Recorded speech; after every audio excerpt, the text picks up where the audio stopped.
Hi guys, so we're gonna make something fun today. We're gonna be trying baguettes. Take a look at how beautiful they are. Look at how brown and gorgeous.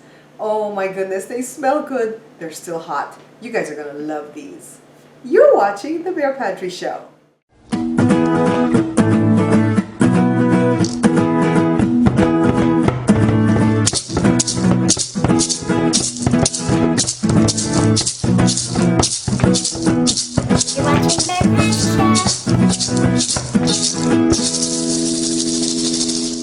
Okay, so here are the ingredients that we're going to need. Right off the bat, I always show you guys this, alright? This is 2.5 cups of regular all-purpose flour. Some of the recipes call for bread flour. I don't keep that here, so I'm not going to be trying that. This is 1 tablespoon of yeast, and remember I told you guys that there are 2 types of yeast. This is the rapid rise, and this is the active dry. Well, the stuff that I get from Costco by the pound that I keep in those jars, that's the active dry. And usually I put it in warm water with some sugar to let it rise. We're not doing that today, okay? We're just going to throw it in the flour. Easy, easy peasy. So this is a teaspoon of salt, and this is 1 tablespoon of sugar.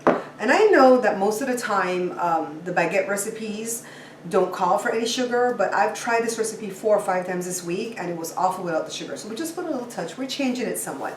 I promise you, you guys are going to like it, okay? So let's get started first of all by throwing everything together in the bowl. Alright guys, so before we move along, let's talk about the elephant that's in the room. Behind me, there you go. I got a brand new fridge and I got my little logo stuck on the fridge. I'm so proud of that. It was so exciting to receive this new fridge this week. And I'm having a good time. And remember, I was sick for a little while. I did have some type of a little bug, and it just kind of made me tired and stuff. And then I did mess up my eyes by overusing them editing on the laptop and also editing Jada's book on the computer. And so it was like weeks of hours and hours and hours, and I messed it up completely to where I had eye strain. And let me tell you, the symptoms for eye strain is like a whole lot. So it was like, you know, we'll get into it later, but it was bad for a while.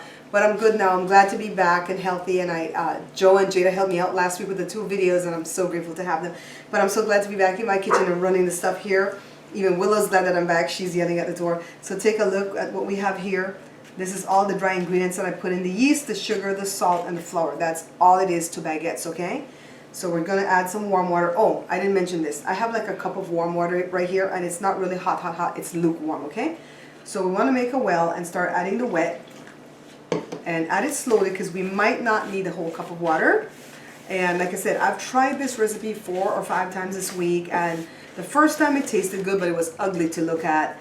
The second time it tasted bad and it was ugly to look at.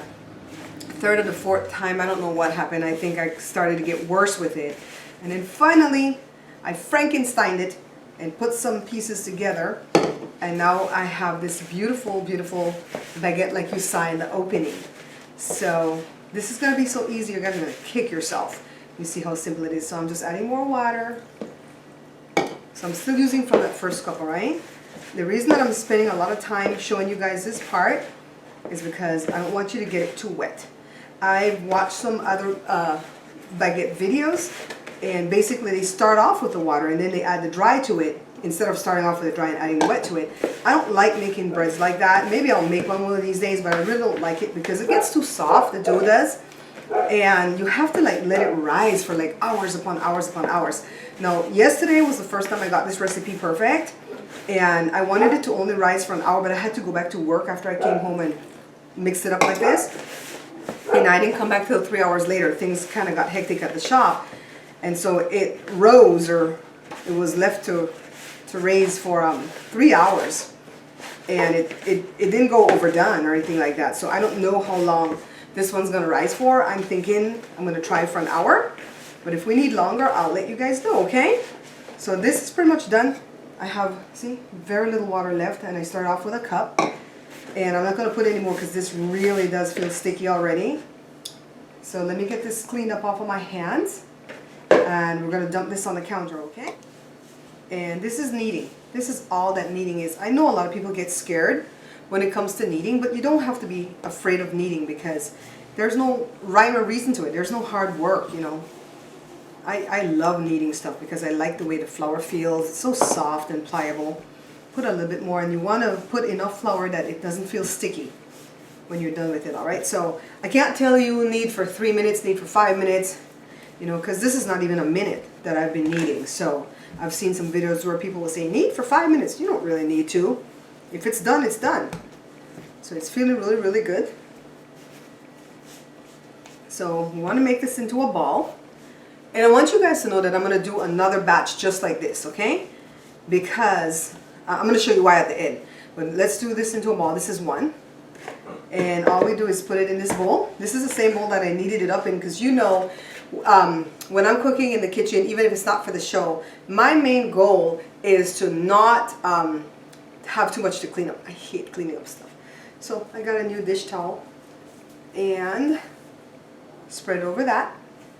And I put it in the oven, but the oven is turned off, all right? But I put it in there because it's dark and it's away from draft and everything, and I'm gonna time how long I leave it for. I'm hoping it's an hour, okay? So I'll see you guys when it's all risen. All right, guys, so it only went for an hour, and this is how it looked yesterday too when it went for 3 hours. So we're gonna dump it out. And if we need flour, we'll get flour for the counter. Yeah, we're gonna need, because it's kind of sticky. But what we're gonna do right here, we're just gonna get out some of the air. I'm gonna use this knife and just cut it in two, because we're gonna get 2 out of this, all right? So let me get some flour. So here's the flour on the counter, and I'm just kneading the first half, okay? And what we're gonna do for this, because we don't have the pan that actually they use to make baguettes, we're gonna use our rolling pin and do what I taught you on some of the breads that I've made before. We're just gonna roll this out into a rectangle so we can get as perfect a baguettes as we can get. Keep flouring your rolling pin as needed, all right? So the thing that you have to do is just be patient. Keep moving the dough back and forth, you know, flipping it over on the counter, and do what you need to do to get this rectangle. Try not to get it as a square, okay? Because at first it was making a square shape. So try to get it as a rectangle. And then what we're gonna do, get the edges right here, kind of like a towel. That's the best way I can describe it. We're gonna start rolling, kind of like when we did the pizza rolls and the cinnamon rolls. So we're rolling it. And so this is gonna be long and narrow. And that's why I made a separate dough. Remember I told you guys somewhere in the beginning that I made a separate dough? Because my son Jory says that the baguettes are supposed to be fatter, because he saw it on Madeline. Remember that show? For the 90s. Yeah. And so now, look at the seam, right? What we're going to do that we don't do when we're doing the cinnamon roll is pinch this close with our fingers. I've got Jory helping me today, which is so cool because I can go faster. So we want to pinch the seam close. So it's kind of like we sutured it. And so we turn it seam side down, and we're going to pinch these, because you know the baguettes are kind of narrower at the tips, right? So see, it's narrow here. Doesn't have to be perfect. So set that aside. And then what we do next is we get our next piece and we roll it out the same way to a rectangle. And we do the same thing like this, and we're going to have 2 baguettes out of this dough. So here's the other one from this batch. We're doing the same thing, rolling it like a towel. You remember what we did? We pinched the seam close, and while I'm pinching, you guys take a look and a listen at the ugly weather that we're having right now in Southern California. It's raining. I was out and about with Joe a little while before I decided to come home and do this show, and it was just horrible. I'm glad I wasn't driving. So put some flour on this. Pinch off the ends like I told you. And this is going to be as perfect as this can come without the actual pan to put it in, okay? So what we have here, I have a greased baking sheet. And remember not to make your dough longer than your baking sheet, because it can only go so much. Now, when I watched some other videos, they showed, you know, the scoring of the baguette, but they did it after it rises again, because I'm going to set this for another hour. And don't do that, because it pops the dough and it deflates. I don't know why I did that, because I should know better. So just take your knife, kind of try to space it evenly. It's this beautiful design. Do it with the same one. Well, do the same with the other one, I should say. And then I'm just going to garnish with a little bit of flour. You don't have to put the flour, but I think it's pretty. Then I'm going to cover this up with a cloth again and let it rise for another hour before we bake it. But let me show you what I'm going to do with the other one I did. So here's the next batch of dough that I did at the same time with that one. And I did them separately because I want to see how big this baguette's going to come. I didn't want to do them together and then split it into threes or whatever. So that's why I did it separately. You know, the dough already smells good. And if you notice, we didn't set the yeast to rise. I think that's called yeast, proofing the yeast. We didn't do that. Here comes the rain again, guys. It lets me think about that Annie Lennox song, Here Comes the Rain Again. So see, I want to show you because sometimes you kind of have to fight with it to start making that rectangle. So I don't want you guys to give up. The kneading was easy, the mixing of it was easy. This part's kind of hard, but it's not something that you can't do, okay? Just keep rolling it. And we're going to roll it kind of thin. We want to get one big baguette out of this one to see how big and fat it becomes, to see if it'll please Mr. Jory. So meanwhile, I'm going to keep rolling till I get a rectangle. And sometimes what you got to do when you're doing this part, I don't want to shortchange you guys, is just flip it over again and start shaping it, like stretching it like that to shape it into that rectangle that you're trying to get. And remember, when we roll it, if you guys weren't paying attention, we don't roll it from the small side, we roll it from the long side. So see, right away it's looking more like a rectangle than before. And then you roll that way, and then I usually like twist my body and go that way. But I want to get it thinner, okay? So did you see how I shaped it though? So have patience, because you can definitely do this. So here's my dough. I hope I didn't get it too long to match with that baking sheet. I was thinking about that when I was rolling it. So start rolling it here. I'm going to get one big fat one. Fun, fun, fun. This is such an easy bread to make. You could make this for dinner, you know. Pinch these ends. I sewed it shut. All I've got to do now is put my slits and get a greased baking sheet to put it on, and I'm going to let it rise for 1 hour. So I'll see you guys in a little while. Alright guys, it's been an hour. Look how big and beautiful.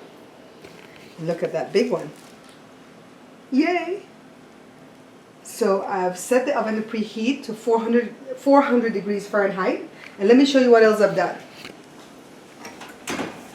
It's preheating right now. See the steam in the door? It's because I put that baking pan down there with some water, because that's what you need to make the outer skin of the bread become hard. You can also use a spray bottle to squirt water on it when it's baking, but I don't have any. And I found that I didn't really need it when I tested the recipe yesterday. So the two trays are going to go here in a little while once it's preheated. It's at 235 right now. And then I'm going to show you while it's baking. It's going to go for about 25 minutes. It doesn't bake for too long, alright? Alright guys, so I started at 5 o'clock. I know it's 5:26. Let's take a look. All that steam coming from the oven. I'm sorry, see all that steam is coming from the oven because of the pan of water under there. But see, beautiful. Let me get it out of there. So this is a better view. Take a look. This is the two that we got from the one recipe. I think they're big. Let me back up off this one. I don't want the steam to get it. See, that one's not quite done yet. I'm going to give it like maybe 2 more minutes. And then I'm going to get it out. Then I'm going to get it out of there. Alright guys, so first of all, let me address what was going on. Because the refrigerator is new and we have all this lighting going on over here, it was kind of hard to set it up and not get that spotlight. But we kind of tweaked it as we went along with the show. And it's fixed now, so I hope it didn't blind you guys, okay? So take a look at our beautiful baguettes. Aren't they gorgeous? Look at this big fat one. And you remember I taught you how to test the bread, right? You tap it. If it sounds hollow, it's done. It's not going to be clammy inside or undercooked, okay? So look at this. I think Jory is right. This is kind of how it looked, you know, on, what's it called? Madeline? On Madeline. And they sword fight with it and stuff. It's still warm, guys. It feels so good in my hand right here. That's the big one. And then we've got the little ones.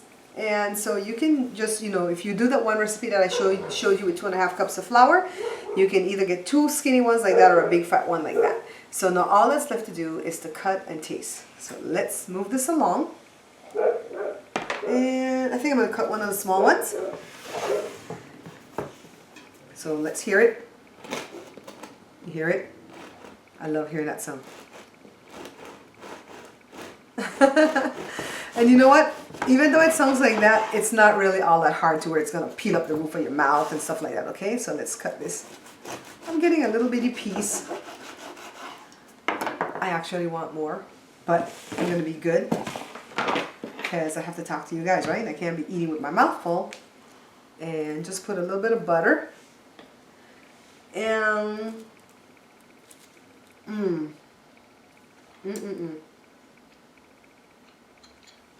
take a look at Josh tasting. He ran in here all fast, started eating my stuff. What a fantastic tasting bread. And it's so beautiful to look at too. I'm so glad that I was patient and tried it all those other times until I got this to perfection, because I absolutely love this. Now I know some of you will come back and say, well, Baguettes doesn't have sugar. That's fine. If you don't want to make yours with sugar, that's fine. This tastes really good. I'd be proud to give this to anybody. Jada had some of the kids visiting over. Angel and Damon were visiting, and they wanted to take all this stuff home. I'm like, wait, we need this for dinner. Back up. So anyways, I want to thank you guys so much for watching the show. It feels so good to be back, like I said. My eyes are not, bugging out as bad. And basically, I'm going to be good. And I'm just going to tape a show, one show a day, and then edit it the next day. And just pace myself, because, with the digital stuff that we have in these day and times, it really gives you a lot of eye strain. And like I said, I didn't know it came with so many symptoms like blurred vision and pain in the temple, pain at the back of the head, balance system off, just a whole bunch of mess. I was scared there for a while, but anyways, I'm back to normal. So glad to be back. And I'm going to start, well, I uploaded 2 videos last week, even though I had to have Joe and Jada help me out. But this one is going to be the first one for this first week in March. And I'm going to see something else fun that we can do. And as we go along, we're going to keep learning, all right? If you like the video, hit like below. Thank you so much for picking up my book. Until I see you guys again, take care. Please check out my review channel right here on YouTube. It's called Bear Pantry Talk. Also, check out my vlog channel. It's called Babs Bear Talk.